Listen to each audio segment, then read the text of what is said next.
The best product leaders aren't just product managers. They are part psychologists, part economists, part strategists. They see the world through a lens of first principles. But how do you move from theory to practice? How do you stop being a victim of chaos and start being the architect of your own outcomes? This is the Sovereign PM, the podcast that deconstructs the ideas of product strategist Schwarzkopf to give you a more powerful way to think and lead. It's time to own your outcomes. Let's begin. Okay, so for years, if you're anything like me, you've probably worked with or at least heard about all those product management frameworks, right? Rice, ISI, Kano, Moscow, they all promise to bring some kind of order to the chaos of building stuff. And look, they do help organize the work, absolutely, no doubt. But I often found myself feeling, I don't know, a bit dissatisfied, like these tools were a bit sterile maybe, very top down. And honestly, they rarely seem to lead to those real breakthrough insights. It just felt like something important was missing. Then I started digging back into jobs to be done, or JTBD, and something really started to click. It felt, well, just different. Not just another framework to add to the pile, but like a fundamentally different operating system for thinking about value, a whole new mindset. Now, sure, you can find tactical lists, like Shostakolov's 8 things to use in jobs to be done. Those are great. They give you the what, the tools. But if you stop there, you're kind of missing the point, the revolution even. Because JTBD forces you to grapple with these deep, almost subversive economic principles. Yeah, that's exactly it. The real power here isn't just a new set of instructions. It's more like Gabi. It's a practical guide to seeing the world differently through a lens that actually respects, the messiness of human choice and, really importantly, the limits of our own knowledge. At its heart, it's kind of a philosophy of intellectual humility, isn't it? It forces you to push back against that urge to think, oh yeah, we know best. Right. And that's exactly what we want to do in this deep dive. We want to unpack those underlying economic ideas, explore how they changed JTBD from just a checklist into, well, a real strategic superpower, something that helps you understand how to create genuine, lasting value, not just churn out features. Okay, so let's get into it. First up, let's talk about the job story and how it's like a rebellion against the idea of the abstract user. To make this real, let me share a quick story from the source material.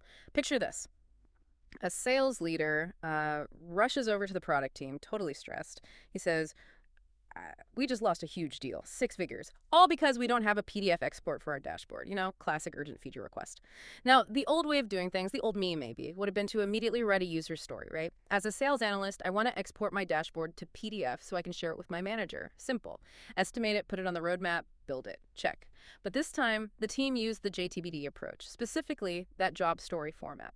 When to situation, I want a motivation so I can expect an outcome. And that little change in syntax, it seems small, but it forces a really profound shift. Instead of just taking the PDF at face value, the team went back. They talked to the sales rep, even the prospect involved, and they dug deeper, asking why, but also, crucially, when. Like, what was the specific situation? And it turned out the real situation, the actual job, was this. When I'm 5 minutes away from walking into my weekly performance review with my VP, I want to have the 3 key metrics easily accessible on hand so I can look prepared and confidently answer any questions she throws at me. Totally different. Wow, yeah. And that's the kicker, isn't it? The sales leader didn't really want a PDF. A PDF was just his guess at a solution, his clumsy imagined fix for a much deeper problem. He was actually trying to hire their product, in JTBD terms, to do what? To reduce his anxiety, to help him look competent, feel confident in a really high-stakes meeting. So the insight isn't just ask why, it's realizing your users often aren't great at diagnosing their own problems. Their request is just a symptom. Exactly. And this ties straight into a core economic idea. It's a subjective theory of value. It says value isn't baked into the feature itself, the PDF in this case. It's entirely subjective. It exists in the user's desired outcome. Here, that outcome was feeling confident, looking prepared, not possessing a PDF file. And realizing this just fundamentally changes how you should approach any feature request, right? It means just chasing feature parity or hitting internal metrics. That's probably a losing game long term. True value discovery needs that deep empathy, understanding their context, their struggle, not just their stated wish list. Okay, so that story really drives home how value is subjective. But that leads us nicely into the next big principle, and this one requires a pretty big dose of humility. It's about understanding the need to map the entire job to be done. Think about this common scenario. You've probably seen it. A product team gets tasked with improving user onboarding, standard stuff. So they define success with internal metrics, reduce clicks here, increase setup wizard completion there. They optimize the flow, hit their KPIs, maybe even get bonuses, high fives all around. But then, 6 months down the line, long-term retention hasn't improved at all. What went wrong? Yeah, that's such a common trap. It's what you might call the failure of the central planner mentality. It's this assumption that we, the product team, sitting in our office, know the whole map, know exactly what needs fixing.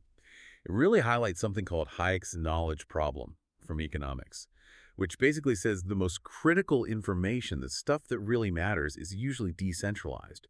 It's hidden out there in the user's messy, real-world context.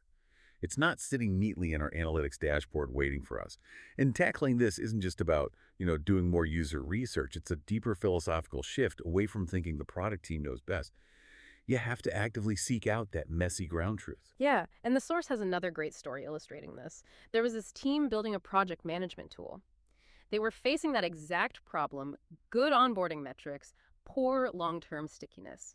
So instead of just tweaking their sign-up flow again, they decided to map the entire job of launching a new client project from start to finish. They went out, they interviewed project managers, really dug into every single step, painful or otherwise, and what they found was, well, kind of mind-blowing for them. The absolute most painful, time-consuming part of that whole job. It happened before the user even logged into their tool for the first time. It was that chaotic back and forth, chasing down clients for spreadsheets, logos, brand assets, key documents, all buried in endless email chains. The real friction, the biggest bottleneck, was completely outside the walls of their software. Right. So the user's actual desired outcome, the thing they were really struggling with, wasn't fewer clicks during setup. That wasn't the core pain.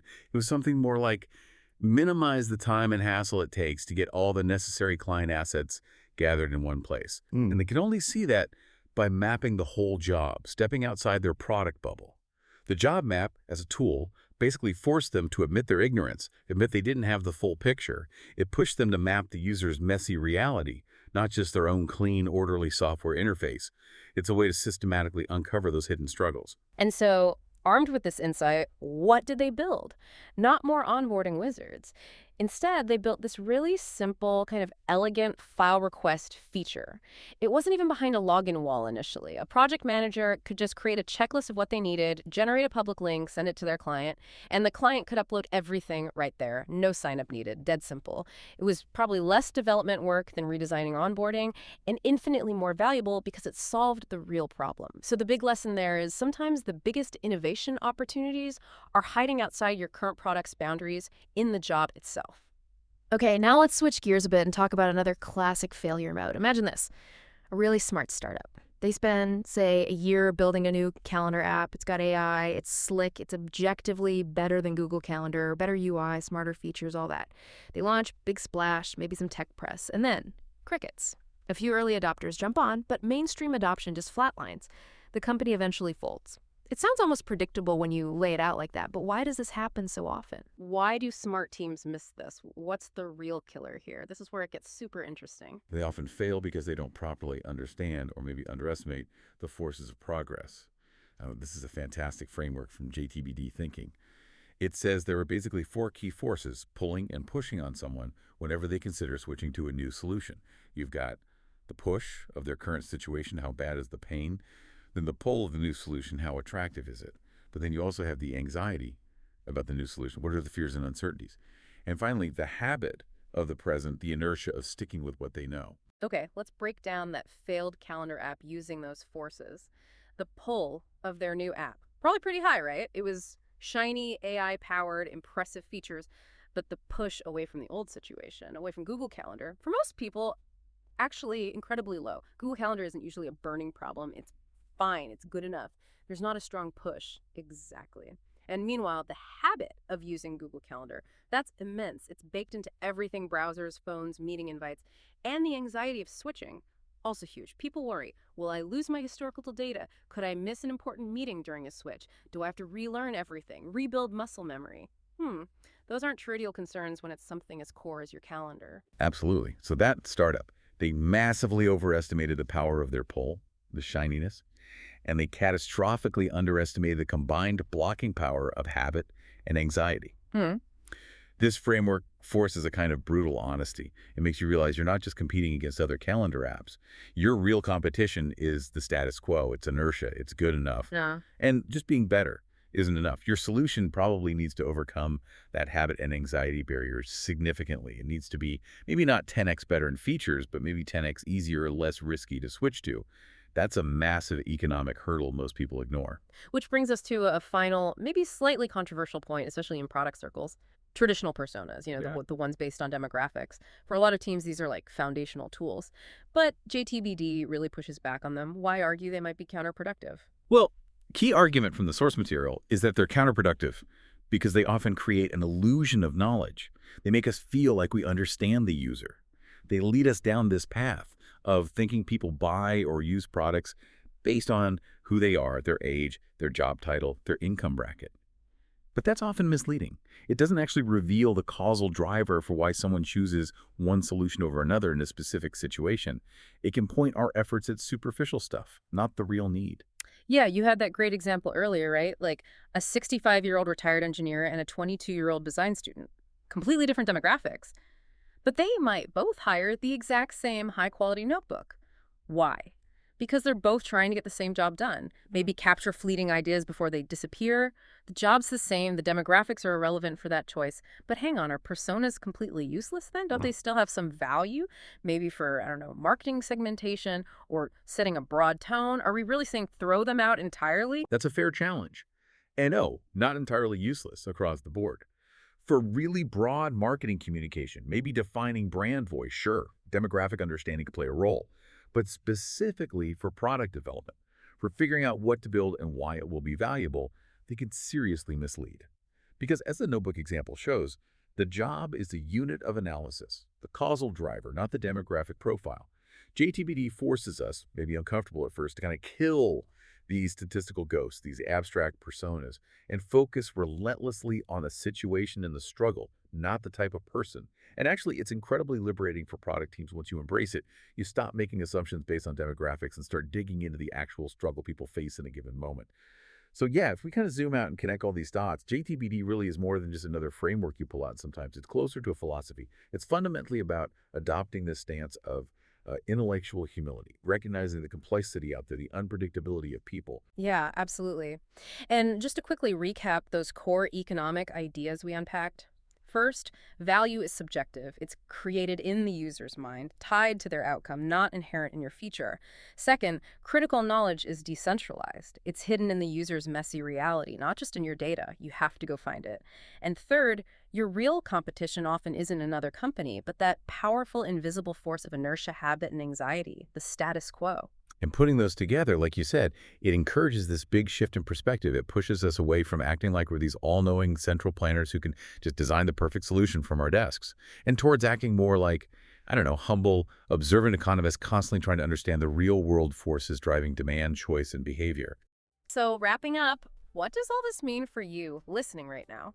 Maybe think about those PDF export requests or whatever the equivalent is that you might be getting in your own work or even in your life. Are you just building the requested feature? Or are you digging deeper to understand the real underlying human job that needs doing? What are those invisible forces of habit and anxiety that you're really up against in whatever project you're working on? How can you shift your own perspective, maybe using some of these ideas to uncover where the real value lies and build something that truly makes progress for people? And that brings us to the end of this debrief. Our goal is to give you not just ideas, but a more powerful way to think. If you found value in this discussion, the best way to support this work is to give this episode a thumbs up and subscribe to the channel so you never miss a future session. And if you know a fellow product leader who is wrestling with these same challenges, feel free to share this episode with them. As always, you can find the link to the original, in-depth article by Karsten Schwarzkopf directly in the description below. Thank you for your time and your attention. Stay sovereign.